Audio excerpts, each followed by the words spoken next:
Super excited for the topic today. So a couple quick things. One, we're going to talk about objection handling. So if you're running into objections that you get on your cold calls, people saying not interested back to a cold email, maybe you're doing a little bit of social, sliding in the DMs of your prospects in an appropriate way, hopefully, I would assume. Getting any objections like that, definitely we're going to talk about today. We got two guests that I want to introduce to you guys. We got Taylor O'Brien. He's an SDR manager at Orum. Good to see you, Taylor. Armand, host, founder, 30 Minutes to President's Club. So we got both these folks in the house. And our goal today is to give you like a ton of really actionable strategies and tips on how to handle objections. So one other thing, loving the engagement in the chat so far. If you have questions, make sure to pop them into the Q&A. And we'll try to get to as many of them as we can. So first question for you guys is what's the objection you get that's giving you the toughest time right now? Drop it into the chat for me. What objections are you getting? That I am not the right person. Full plate, too expensive. What do you guys get at Orum, Taylor?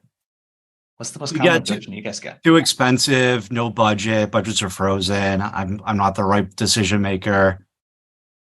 Pretty much run the gamut. Yeah, hopefully the reason why I like to ask this of the audience is hopefully what you're seeing in the chat and what you're hearing so far makes you feel a little less lonely, because pretty much all of us, regardless of who we sell to and the solutions we're selling, we get very similar objections. Budget, we have a solution. And I think right now a really big one is there are a lot of requirements now around spending. So people are just like more apprehensive, honestly, to look into new stuff. So I wanted to first, we're going to break this into three parts. We're going to talk like approach and mindset first. We're going to get really tactical with how to handle specific objections. And then we're going to get into like, well, how do we practice this stuff and put it into action? I wanted to, Taylor, kick this question your way first. When we were prepping for this, you said something around addressing the power dynamic between SDR and prospect. You want to tell us a little bit more about what you meant by that and leveling the playing field? Yeah, absolutely. I'd love to. So it's no secret, right? I coach and mentor and manage SDRs, and SDRs are oftentimes new to the sales game. Sometimes they can be ramping. Sometimes they may only have a year into the space, and we're calling into highly sophisticated, seasoned, tenured sales professionals, CROs, VPs. So right off from the jump, that power dynamic is at play where, there's a status change there. But first of all, we have to remember that we're all human, right? We're calling another human being, connecting with them on our genuine voices. But one thing that, in my opinion, first thing immediately that jumps to mind is we don't want to feed into that power dynamic any more than it may already exist. So, and that starts off with your pre-call research and making sure that you can really even uncover what your objection may be if you're calling into somebody with proper strategic research.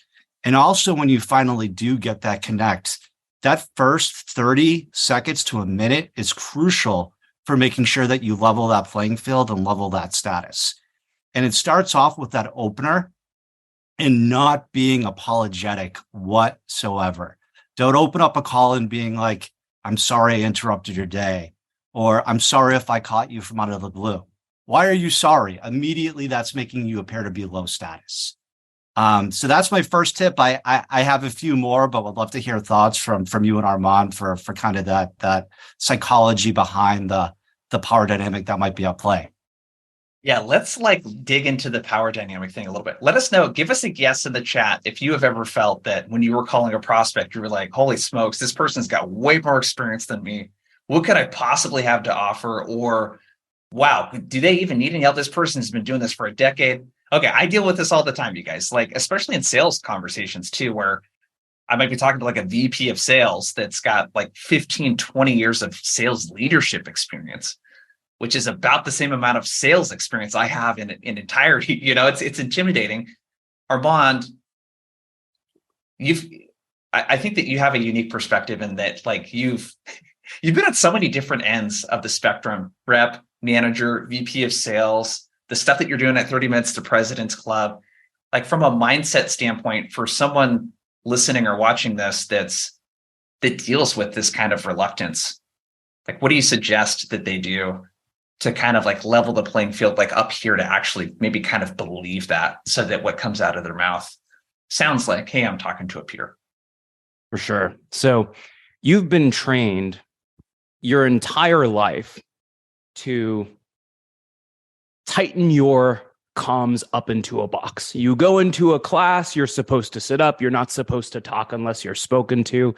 You go into a room, you're supposed to be formal, set a really, really tight agenda, keep things to time. And what you'll realize is I was fortunate enough to make VP of sales at a relatively early age. And a lot of people will ask, what's the key? Did you learn all these things professionally? Yada, yada, yada, yada. How do you punch above your weight class? The number one thing that you should take away from today is think it, say it. I think, Sonny, you hit on it early in your career, where a lot of people think that in order to be professional, you need to be formal. And that's actually the farthest thing from true. Your goal should not to be give people more respect than they deserve. Your goal should be to be respectful, but also to expect respect in return. So to make this tactical and give you an actual example, if someone slams you on the phone with, I'm not interested, or if they interrupt you, you open your cold call and they're like, look, I know this is a cold call, right? Can you get on with it? A lot of people will try to cram their pitch from 60 seconds into 15 seconds and talk at 1,000,000 miles per hour. And that's not what you're going to do. Instead, what you're going to do is you're going to stand tall and you're going to own your space. And you might say something like this. Jason slams me with, look, can you get on with it? I'm going to say like, shoot, my pitch must have really sucked today. I guess, could I get the next 15 seconds for you to not hang up on me? I'll tell you what I do. And then you slam it really hard when it hits the ground. And you'll get a good laugh and you'll show that you're comfortable in your own skin. And especially if you're calling someone who's sold before, you'll probably get someone being like, all right, I got you. Give me your 15. That's it. Yeah. Woo. So think it, say it. I think there's something underneath there too that, I don't know. Let me know in the chat. Does anyone here have sales experience going door to door, like literally knocking doors? I used to sell house painting services door to door. Yeah, let me know in the chat. Anyone here got door to door experience? So one of the things that, just Armand, to your point, that I always thought about was I had a bit of an ego around it, where I'm like, I'm not going to let this person get the best of me or change my emotional state. And there's a certain pride that's like, hey, dude, like, I don't care what kind of day you're having, but it's not going to affect my day. And I think if you approach it like that, where it's like, you're going to catch people in all kinds of different mental states, and that doesn't have to affect your mental state. And going into that conversation, and like what I heard from both of you is like not needing something from this person outside of, I'm going to have my own respect and dignity in this activity that I do, and I'm not going to let this person ruin my day. And if they don't want to talk to me, that's okay. But like, I have control over the part that I want to execute here, the things that I want to say and how I want to respond to this. So, okay. Now, you pointed out something, Taylor, around there's like a preparation component of this that I think is super important as we dig into objections. The idea here is to prevent objections. And I think that if we kind of go into that angle, in that first 30 to 60 seconds, Taylor, what are some kind of like telltale signs or no-nos that we want to make sure to avoid that actually invites objections from prospects? Like the not interested, and I'm about to step into a meeting. What are some of the things that we want to avoid to really prevent those instead of inviting them? Yeah, I really appreciate that question, Jason. The first thing that comes to mind for me, I love talk tracks, right? I love talk tracks so much. It's a North Star, but I definitely encourage teams to caution about sticking too rigidly to a talk track. And what I mean by that is, oftentimes in our talk tracks, we have, okay, if somebody says, oh, I have no budget, this is the response that I want to say to them. So during the conversation we have with a prospect, our brains are automatically like hardwired to listen for like that first objection that's on your piece of paper that we were trained to respond to. But oftentimes we can overlook the underlying root of that problem, which is making that objection come up. We can just glaze over it because we're so focused on finding what that objection is and listening for it. So really, in a simplistic terms, this is active listening, right? But like, I like to call these fishing hooks to my team. Like, what are some fishing hooks in a conversation that you can latch onto?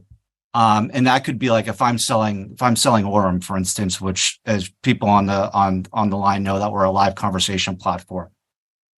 I might say, hey, Armand, just curious, do you have reps who are outbound dialing like I am today? And Armand might say, yes, we do, Taylor, but unfortunately, like I have no budget. And I might say, glad to hear that your team is making dials. I completely understand with the state of the economy that your budget may be frozen. But with that being said, is it safe to assume that with your outbound motion, that your goals may have remained the same, but more than likely they've gotten bigger? Yes, that's true. Well, okay. Well, what's your strategy to getting to your goals with a frozen budget? It sounds like you need to do more with less. And actually, that's the reason why I'm calling. So, if I was just solely focused on listening to the budget, I may have just glazed over the fact that, hey, they are dialing. They are still reaching out to prospects. They do still have goals that they have to hit. And that is the value that I want to provide with my value prop. But if I'm sticking too rigidly to my talk track and not active listening, I'm going to completely miss that. Yeah. So there's kind of a bit there to unpack. The first thing that with that objection is you acknowledged what the person said to you, and then you sort of like got above the objection. I think there's so much to, oh man, if there's so many different avenues that we can take this conversation from here, but there's something to like being able to speak to what a prospect actually does, like the goals, priorities that people like them typically have and the outcomes that they're driving. And then the problems that typically get in the way, and making the conversation about that versus making the conversation, do you want to buy my solution? And the number one, like sort of motto, I guess you could call it, that I have with prospecting is don't prospect to make a sale, prospect to start a conversation. If we're really just trying to have a conversation with the person. So if we think about the framework, Armand, what is kind of like, if we step back from how to handle and respond to these, what is kind of the overarching framework? And I think you have something, is that Mr. Miyagi framework? Is that what you call it? Correct. I do look like Bruce Lee, which is the wrong karate movie, but the Mr. Miyagi framework. So let's take a step back, right? If there are only a couple things that you remember in terms of how to handle any of the objections we discussed today, there are 3 steps that I like to take to handle any objection. Step number 1, agree with the objection. Step number 2, incentivize them to share more. Step number 3, sell the meeting, not the product. Okay. So let's break that down step by step. If there's one thing you should practice a lot, it's step number 1, agreeing with the objection. So if someone says, call me in 6 months, you should know how to agree with that objection every single time. If someone says, send me some information, you should know how to agree with that objection. Agreeing with the objection sounds like, hey, I totally get it. I should have realized right now with the whole economy thing, everyone's heads down and you weren't going to be looking at a tool like us today. I've taken the pressure of the sale off of the prospect by agreeing with their objection. Step number 2, this is the Mr. Miyagi, the wax on, wax off. Step number 2, I need to incentivize them to give me information. The easiest way to incentivize someone is to simply say, just so I make sure that no one else reaches out to you. Because no one wants to be reached out to 17 more times. So I might say, just so that no one else reaches out to you again in the next 6 months, could you give me a sense of what's going on? And now I'll get them to share a little bit more around what is happening in 6 months. And then from there, I'm going to sell the meeting, not the product. And selling the meeting is not, hey, we can solve this, this, and this today, right? It's even if you don't buy between now and 6 months, we can give you something of value in that meeting that you can take away forever. And so selling the meeting might say, hey, Jason, my guess is you're not going to buy anything for the next 6 months, and I'm not going to expect that of you. Sometimes people know their budget is going to open up in 6 months, or whatever you said is going to happen in 6 months. And they want to get the whole like demo and the dog and pony show thing out of the way so they can get a sense of what's out there today, so that later on in 6 months, they can just make their decision. So do you want to take a look for 15 minutes? And hopefully by the end of it, you'll know if this is a fit or not. And so I've said in 15 minutes, you're going to be able to do a harbor tour. You're going to get a sense of what we do. And I'm not going to explicitly push you to buy right then and there. So you will get something out of the meeting. And hopefully that ends up being my product. Love it. The Mr. Miyagi framework. We'll talk about that in a second, but we have to address what people are talking about in the chat, Armand. Is that some sort of ghost above your right? See, I have the worst place. This is like a ceiling fan, or it's like it's a good luck charm that I have right here. I got to move these things, but it's very observational from the audience. Good for you. Christopher said he hit it when he waxed on. Sonny, the force is strong with this sales leader. Oh, you guys are hilarious. So agree, incentivize, sell the meeting, not the product. One quick comment on the sell the meeting part. This is something I've worked on with a lot of companies. I think it depends on like kind of what you sell, but the incentive for like Orum, if I was thinking about if I wanted to take a meeting with Orum and learn something outside of the demo of Orum and like seeing the actual platform, I think the question you guys have to ask yourself is, if the prospect takes a call and they decide not to move forward after that call, what are they going to take away from that outside of learning about your platform? What is the thing that they're going to walk away with? And like with Orum, or I do this a lot of the incentive is I'm going to share how Gong, Medallion, and a few other companies of that size are getting their AEs to self-source 30%+ of pipe right now. Mm-hmm. Like I'll share some strategies. If nothing else, you walk away with a few ideas you're free to steal. And I think that you got to really think about, if you're an SDR, what is the AE going to share with them? Not the qualification, not the demo of the platform. Like, what are they going to walk away with?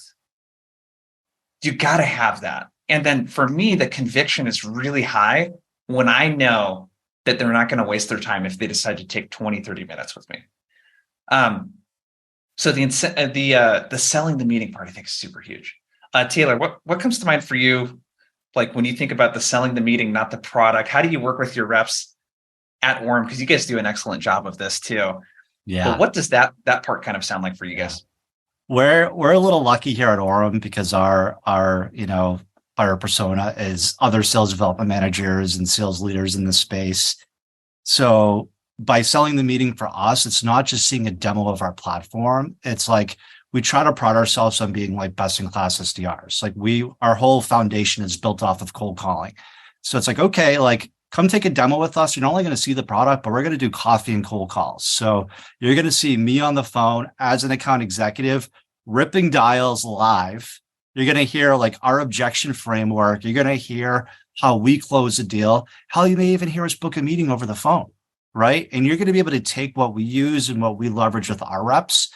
And even if you don't buy Orum or not, you're going to take everything that you've learned in that half hour to 45 minutes and be able to apply that directly to your sales development team like today. So it's an easy sell for us because it's fun. It's like we're all in the trenches, we're all in the space. We can laugh about the rejections, we can celebrate over the wins.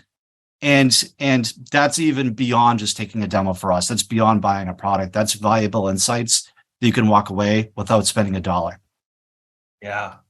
I think the insight part is so big. And I think people overcomplicate this. The insight doesn't have to be this like hour presentation that you give someone. The insight is simply, what's a similar customer like them doing with your solution that's like getting them a great result. And it's not how they're using the solution. It is like the strategy or tactic that they use the solution to drive. Right. So for me, I'm not going to talk to someone about playbooks and like workshops and stuff like that. I'm going to talk about like, hey, with your AEs, how are they prioritizing their top accounts right now? I can run you through how they're, cherry picking their top 10 or 20% that are going to be most likely to respond so that If they only have an hour to prospect every day, they're going to be doing it in a way that has the highest chance of success. Like that's an insight. I could just talk about that, Okay. I want to ask everyone in chat, because this is a really big piece. Like, what is something valuable, an insight that your prospect can take away from that first meeting if they decide to engage in a sales process with you guys, or at least take a meeting? What's one thing that they would take away that would be valuable, even if they decided not to continue moving forward with you guys? Drop it into the chat for me. What's something that your prospect would take away and learn that would make that time valuable for them? Yeah, be specific if you can. So knowledge, what kind of knowledge? Someone's on a competitor. There are a lot of good ones too. Think about those. Yeah. Mm-hmm. What might you want to know if you're driving a Honda Civic and you're touring or you're test driving a Tesla? Yeah. Yeah, Isaac nailed it there. How competitors are leveraging our tech. And if you sell something that you can show people stuff too, what's really interesting is you can show, I'm just thinking, people that sell marketing software can have a bit of a luxury, because you can see stuff going on a landing page or a website. Like, you can show examples of what good and bad looks like, right? There's so many things that you can show people. So just think about what that insight is. What is something that they can take away and put into action after that call? Okay. So let's take this Mr. Miyagi framework and let's start going through some objections. So feel free in the Q&A, you guys, if you got an objection specifically that you want us to go through, like Manuel did, drop it into the Q&A, and we'll kind of go back and forth here. So Armand, this is a request for you, dude. Manuel says, could you provide an example on how to use your Mr. Miyagi framework with this objection? We love our current solution. We aren't having the issues the other prospects told you they're having. You can't help me. They really piled it on there. Okay. So just to make it more broadly applicable, we'll strip out the piling it on aspect of that objection. And let's just talk about the competitor objection in general. Again, you'll get this all with the Mr. Miyagi framework. I'm not selling them. In fact, I'm pushing away the sale. Step number 1, agree with the objection. Hey, Jason, I should have assumed that you guys were already using something like that. It would have been crazy if you didn't have insert X solution here. Just so I make sure that no one else calls you again, could you give me a sense of what you're using today? And if you love it, 10 out of 10, or if it's something that you might consider replacing in a year. So I'm getting a little bit more. I'm trying to see if I can open up one crack in the armor. But again, I'm giving them the option to say, I will never, ever, ever leave this software again. No matter what they say, I've gone from now incentivizing them to share more to now selling the meeting. So back to Jason's question, what can I offer someone of value if they are driving the competitive car, right? If they're driving the Civic and I own the Tesla dealership. Again, I'm not trying to rip them out of the Civic today, but don't you want to test drive the Tesla? Don't you want to know how much you can save in gas? Don't you at least want to know if there are a couple cool things that you could play around with in case you decide to buy another car in 3 years? And so all I'm going to say is I'm going to say, Jason, my guess is you're not going to leave your Honda Civic. My guess is it rarely makes sense to drop a tool like that over the next 6 to 12 months, right? You know, the other day we had like 2 or 3 customers jump off of that tool for a few different reasons that I could share. But again, it usually doesn't make sense.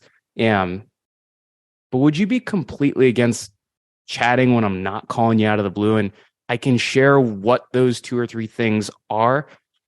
And if nothing else, you'll at least know what else is out there. You'll know what it costs, right? And in case something goes wrong, you'll at least know that you have another option on your hands. And usually people will say yes to that. How intentional, Armand? There's some phrases and words that you use often when objection handling. It kind of fits into this disarm really blunt thing that I feel like you and Nick are like becoming well known for.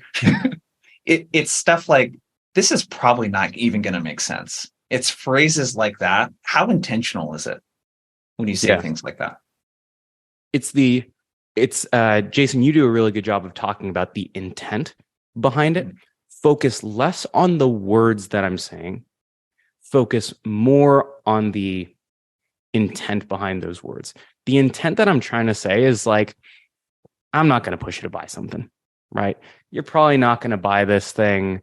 I might throw in a joke that it's like, hey, if nothing else, you could throw me a bone and at least I can tell my manager that I booked a meeting and gave it a good swing, right?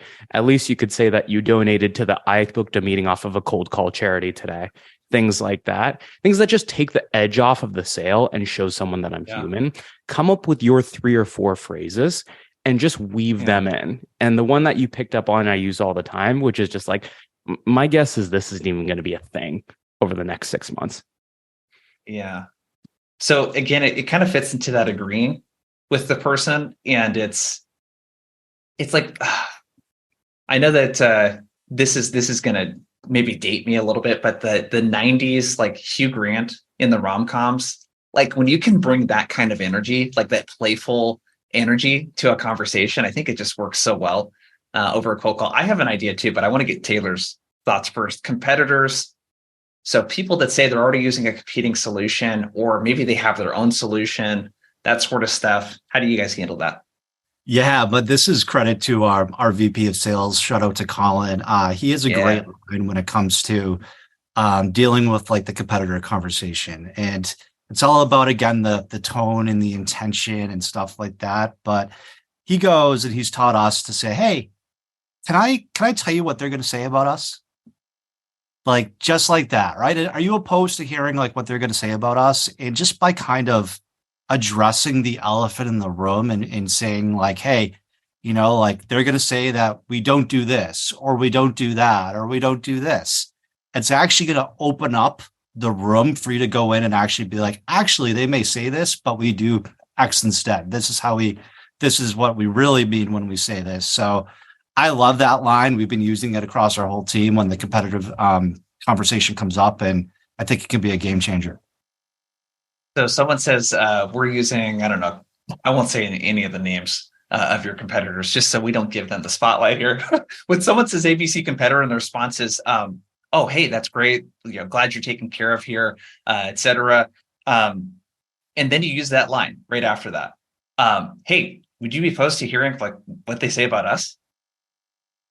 And then you go in and how strategic are you with the what they say about us part? What are the things that you say? Yeah, so it goes back to your pre-call research, right? And having your competitive knowledge already kind of stored in your brain. So definitely have like your battle cards written out, know your competitor as well, know what their positives and what their negatives are. So that way you do have that ammo to come back and be like, this is what they're going to say, but this is what we really do. So it's all about that preparation. Like if you are going to go down that route, like you better make sure that you're direct and can come up with those rebuttals and those objections on the spot.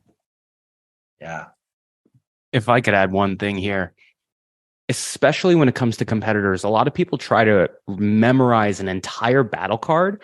And if you have 17 competitors and you need to remember 5 pluses and 5 negatives, you're going to get totally wires crossed on the phone. So step 1 is learn the generic Mr. Miyagi, right? Which is generally there are things that would lead you to rip and replace. But the next level of that is if you can remember one dart per competitor, that is a dangerous person on the phones. So one dart. In other words, one thing you always do better than that competitor. So for example, I used to sell a compensation software called Pave.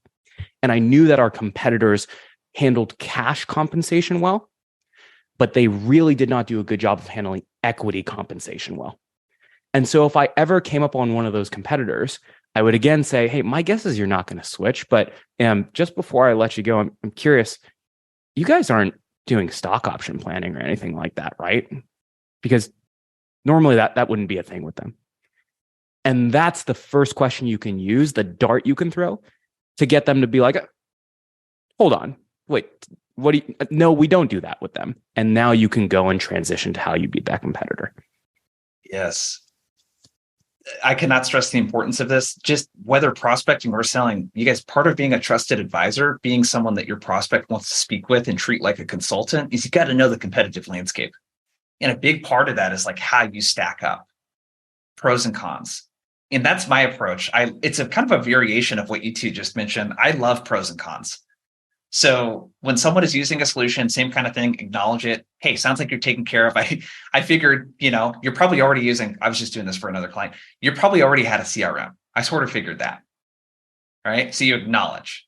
The next piece is figuring out, like, mentioning pros and cons, but doing it in a way that gets the prospect to kind of lean in and think about something that they're not able to accomplish right now. So I'll give you a different example.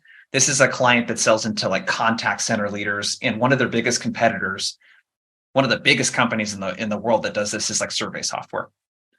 So oftentimes they get lumped into this bucket where we're already using XYZ competitor for surveys. Okay. So it sounds something like this. Hey, glad you're using the ABC company.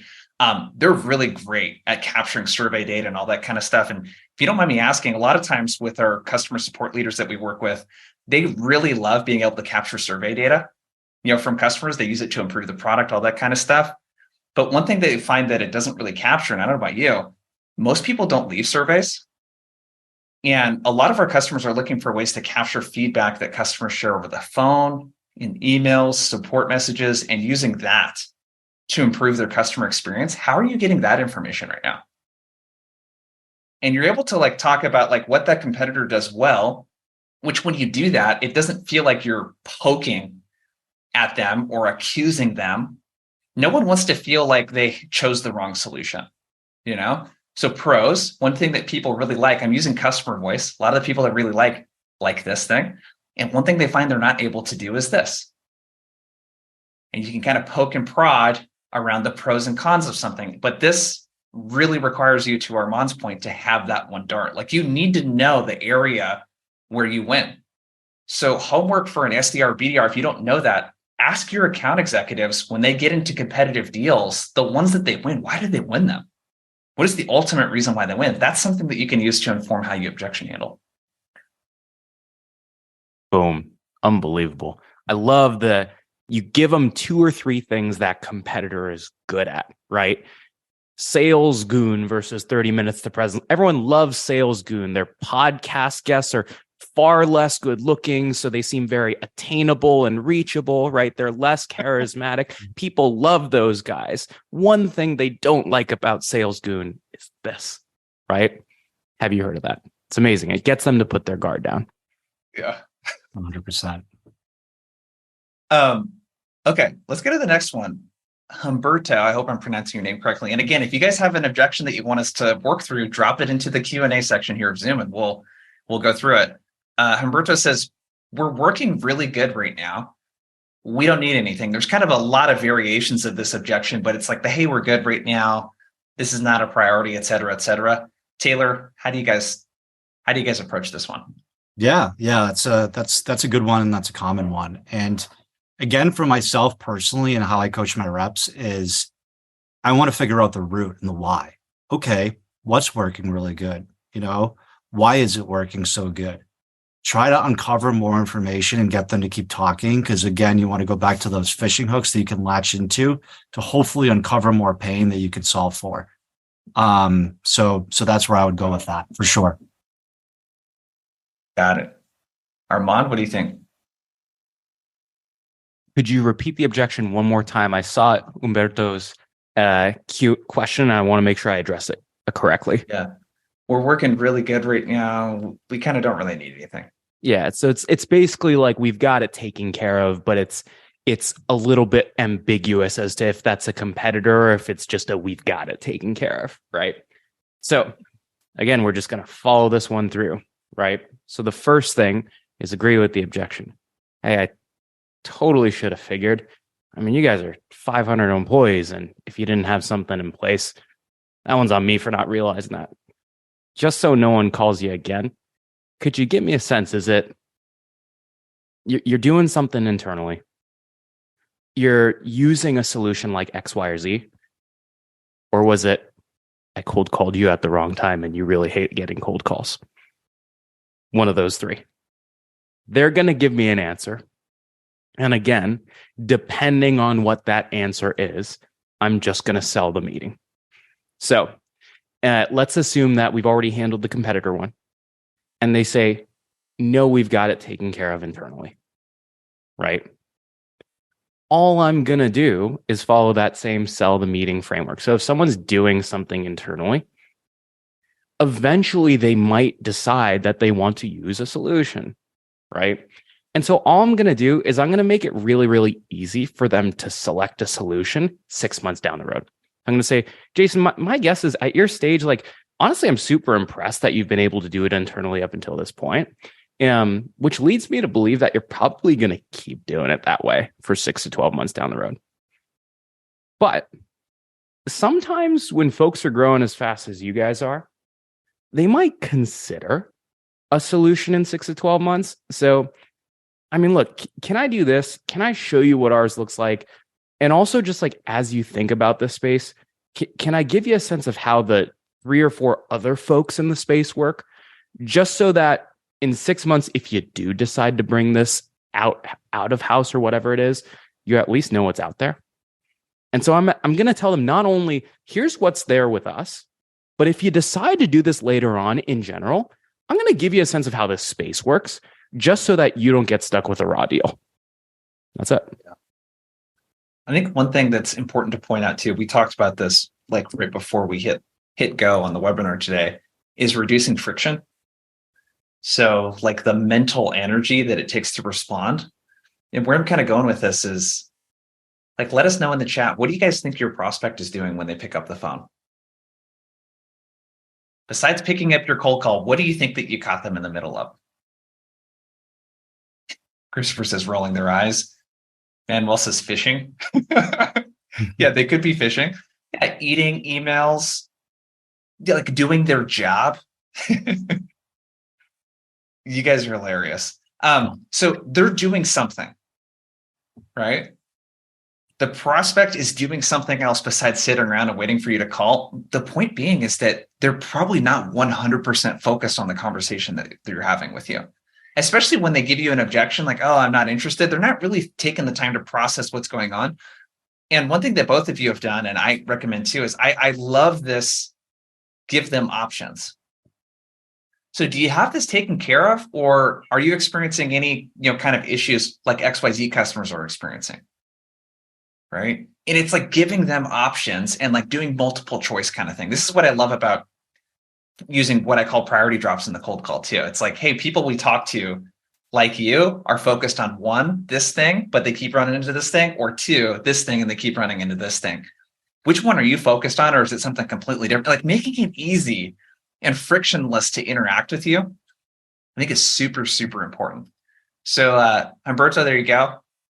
We're working really good right now. We don't need anything from you. Let's go to the next one.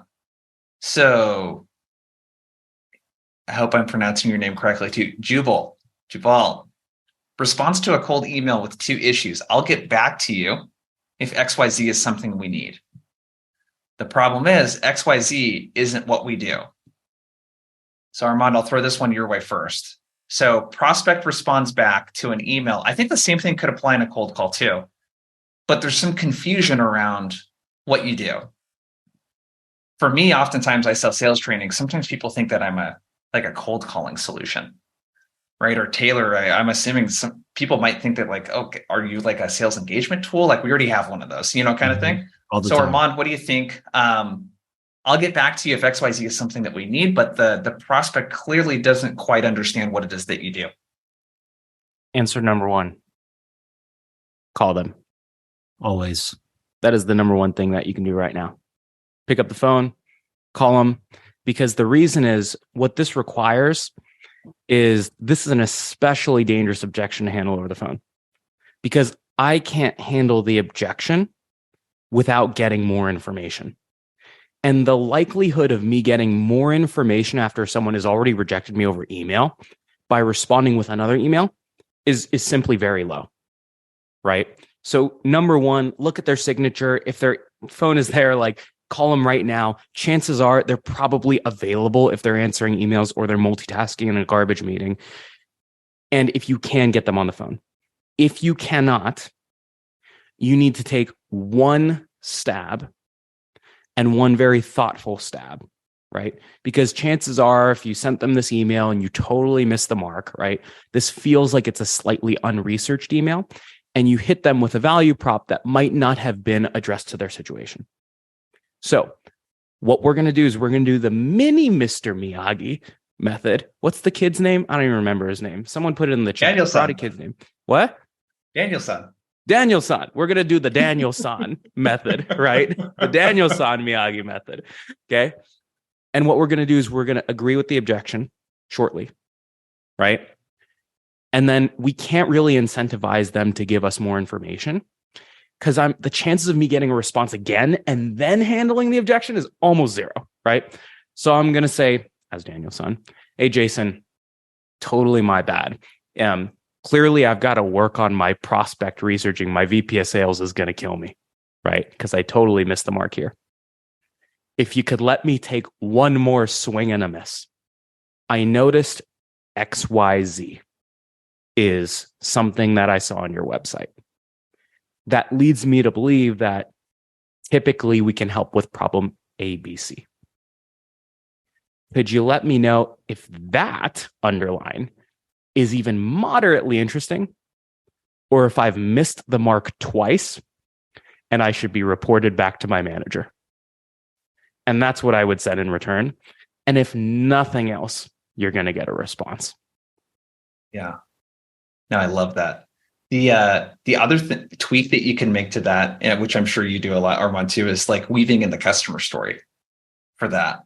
So it's like, hey, totally my bad. Looks like I missed the mark here. I was reaching out to you because you reminded me a lot of XYZ company who had a lot of FAQ pages on their website, and it looked like they were trying to get customers to solve their own issues versus calling into the contact center. And one of the ways that we helped them was by reducing, incoming call volume by XYZ percentage and reducing the cost to serve. Is that remotely close to something that you work on or even care about? Kind of thing. So like if you can weave in the customer story of like, oh, I was reaching out to you, looked like this customer, social proof. They were doing this thing and running into this problem, and here's how we help them. And it's like speaking to the customer in a language that they understand that doesn't involve feature function, any of that kind of stuff. It's very powerful. Taylor, what about you? Anything that you like to do? We'll get back to you if XYZ is something that we need. You hit the nail on the head, Jason, with the case studies, of a relevant customer in their industry that we work with, that we solve the same problem that we thought that they might have in the prospect. Just being like, sorry if I was off base. We noticed that XYZ company in your space is experiencing these problems. We thought that this may resonate with you. So I would start there, to your point, with the case studies. But another thing that I oftentimes recommend, if we can't get the reps on the phone at that moment, shoot them a video. Go onto your Vidyard or your Loom or whatever. Go onto their website, have your little bubble in the corner and be like, I'm so sorry I swung and missed there. Or if you thought I was off base, but this is like, by looking at your website, this is what I'm uncovering might be a problem for you. And this is what we solve for. So by sending a highly customized, tailored video to that specific follow-up, that can sometimes get them to really kind of get to the root of that problem and what it might be. Yeah, I love this approach. So it's like call first. If they don't pick up, I'm going to pop a video into that email. The other thing too with that video is if you could have their competitor open in the thumbnail. 100%. Yep. Like, hey, I was giving you a call because ABC competitor is doing something really interesting with their whatever category that you help with. I put a quick video in here sharing it with you. Like that can really elicit a response too. Really cool. Let's keep going. So Brendan Patman, really good question here. My biggest area I need to improve in is securing the meeting. I'm able to capture some attention and get them to open up on the phone. I often lose the appointment to, can you send me over some more information in an email? Overall, just looking for help to get the meeting booked. So Taylor, we'll kick this question your way first. The illustrated, hey, this sounds really awesome. Can you send me some more information? Or can you send me an email? Right. One of the more common objections. Love it. Yeah. One we hear hundreds of times a day at Orum. So in my opinion, it goes something like this. Like, hey, Taylor, can you send me an email? And I might be like, hey, Jason, absolutely. I'm happy to send you an email. Certainly I don't want to waste your time. Like, what's like the three things that are most important for you that I can highlight in this email that we've talked about, like in the past 30 seconds on this cold call. And that way you get them to open up about what's most important for them. And if they don't answer, then hey, it's a waste of time. This prospect is just trying to get me off the phone in the first place, right? So it kind of helps you uncover like which side of that they might be on. Yeah. So getting them talking, basically being able to sniff out whether it's BS or not. Armand, I know you probably have a disarmingly blunt way to handle this one.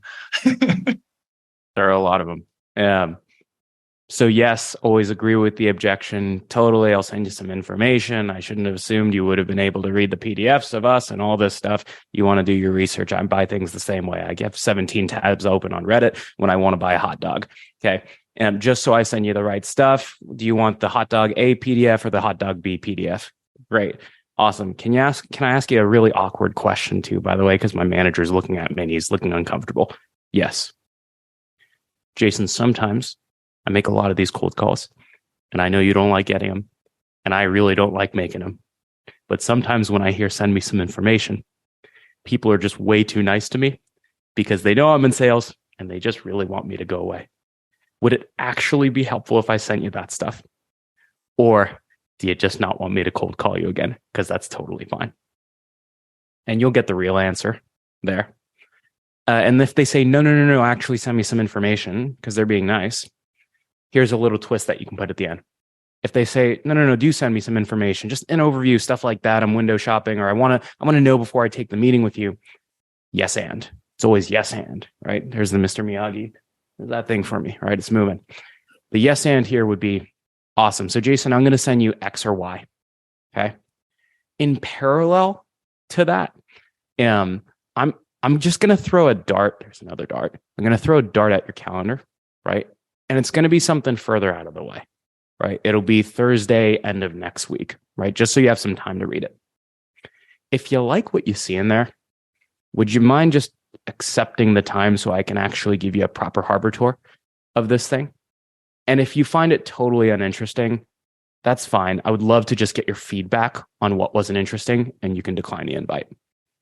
And just by creating a little bit less friction, such that there's a meeting on the calendar where if you read this thing, you like it, all you have to do is click yes. Guarantee right there.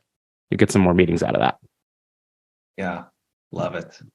Love it. The Armand, on the disarmingly blunt piece, if someone's wanting to lean more into that style, let me know in the chat, actually, how many of you kind of like Armand's disarmingly blunt approach kind of resonates with you and it's something that kind of fits your personality? Let me know in the chat. Give me a yes. Yeah, I like that. People like to be blunt. Yeah.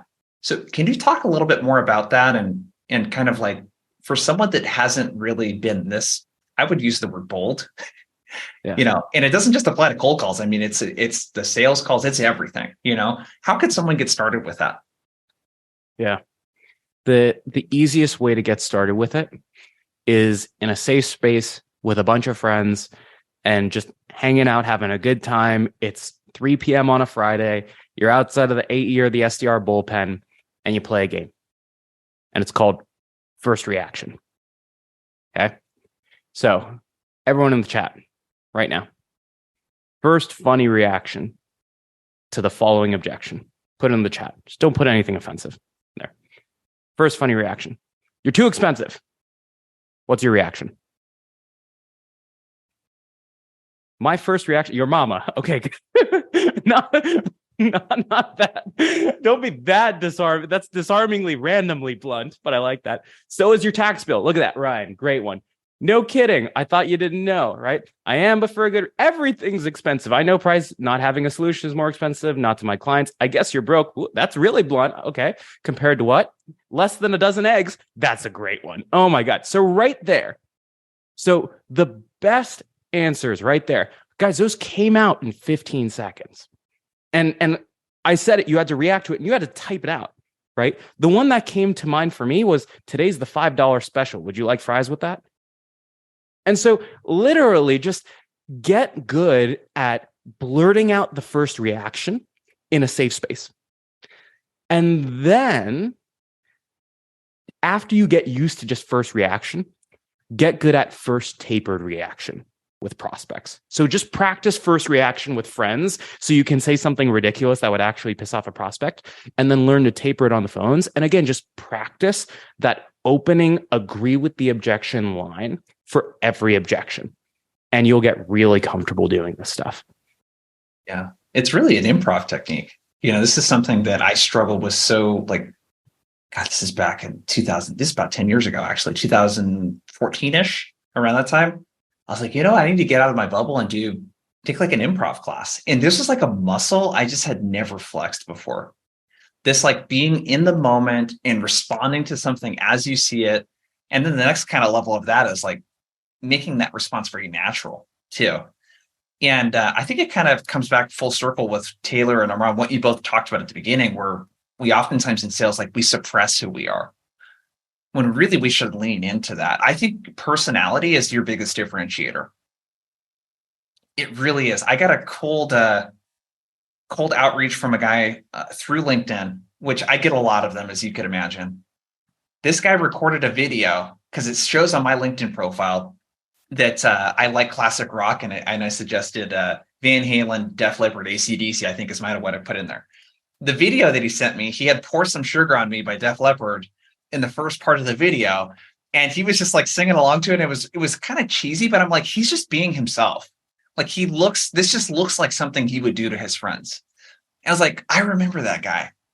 He's like a personality. And I'm curious, Taylor, for you with the SDRs at Orum, it's with yourself. How do you help SDRs? Because Colin does a brilliant job of this too. How do you get people to just be more of themselves and to get very comfortable and really kind of show their personality as a way to differentiate when they're on the phone? Yeah, absolutely. I mean, we on Fridays we do what's called a sip and dial session, where our calling blitz, where the first half hour we encourage them to grab a coffee or a drink, and we just first half hour is happy hour, right? And we're randomly, or vodka or an adult beverage, if it's just one drink, totally okay. Oh, you guys do a little bit. And we just loosen up. We loosen up. We have fun. Orum now has a live virtual sales floor, so we can literally just get in there and see each other's faces, and we start ripping dials and laughing about it. And if we get a bad rejection, we laugh about it, right? If we hear somebody that has a super good opener or a super genuine response to something, feed into that, bring that out more, So I think just creating a loose atmosphere with your SDRs will naturally allow them to be their authentic self. If you're too strict, if you're too rigid, if you have too much of a formal process, it's going to be hard for them to unlock that voice. Yeah. I think you mentioned something that's so just clutch. The virtual sales floor. Think about Armand, you've made a lot of references to, my manager's right over there. Think about when you go to an office, because that's sort of how I grew up in sales, was call centers. Well, I did door-to-door first, but then call centers, it's you have the energy. We call it the hum. You hear that hum. There's a lot of people talk. There's this energy on a sales floor. And when you're doing virtual sales or remote sales, and you're sitting in your home office like I am here, it's pretty freaking lonely, and your energy level is going to be much lower. It's kind of like working out by yourself at your apartment gym and no one's in there versus going to an Orange Theory class. Huge difference in your energy level. Do you want to just real quick tell us, Taylor, how does the virtual sales floor work? And you guys should definitely go check out Orum. But what's the concept of the virtual sales floor? What does it look like? What's it like to be in the virtual sales floor, all that kind of stuff? Virtual sales floor is bringing the buzz back to exactly to your point, Jason. It's replicating that live in person boiler room, as they say, type of atmosphere where everybody's calling, everybody's got their headsets on, everybody is virtual. You can see their faces. But the great thing about the virtual sales floor is you can literally tune into somebody dialing, hear the recipient's response over the phone, hear the objections. And then if you're not tuned into that conversation, you can just be talking casually with your friends. So it's a great way to replicate that in-person energy of a sales floor. Yeah. I think one of the biggest benefits, like imagine on a Zoom call like this, is that when Armand connects to a cold call, like we're not like all listening to him. I can just go pop in his virtual hubby, so to speak, and just listen. Yeah, it's pretty badass, dude. So definitely recommend checking that out. Armand, before we take off, where can people go to connect with you, learn more about what you're up to, all of that stuff? And I'll drop these links into the chat for everyone. Make sure to check out Orum. You can connect with each of us on LinkedIn there. We also got a free cold calling course that we just put together that's pretty badass. Make sure to check that out. Armand, where can people go to connect with you? Easiest way, find me on LinkedIn. There's a link right there. There's only one person with a weird name like mine. And then, of course, I run the show, amongst other things, called 30 Minutes to President's Club. If you liked what you saw today, go check out Jason's episode on 30 MPC. He has multiple of them, and all of them are quite good. The other thing, too, I think I'm doing like a guest don't give guest it away. spot or something like that. Okay, yeah. So we can't spoil that. He's going to be on it. But all I'm going to say is Jason's going to have a big appearance on 30 MPC in about a month. So keep your eyes peeled. Awesome. So make sure to check those links out. Orum's in there. Connect with us on LinkedIn. Let's blow these guys' LinkedIn profiles up. Check out the free cold calling course. Taylor, Armand, it's great having you too. And everyone else, appreciate all the interaction, all that kind of stuff. And have a good rest of your day. Appreciate your time, everyone. We'll see ya. Last, later. folks. Thanks, guys.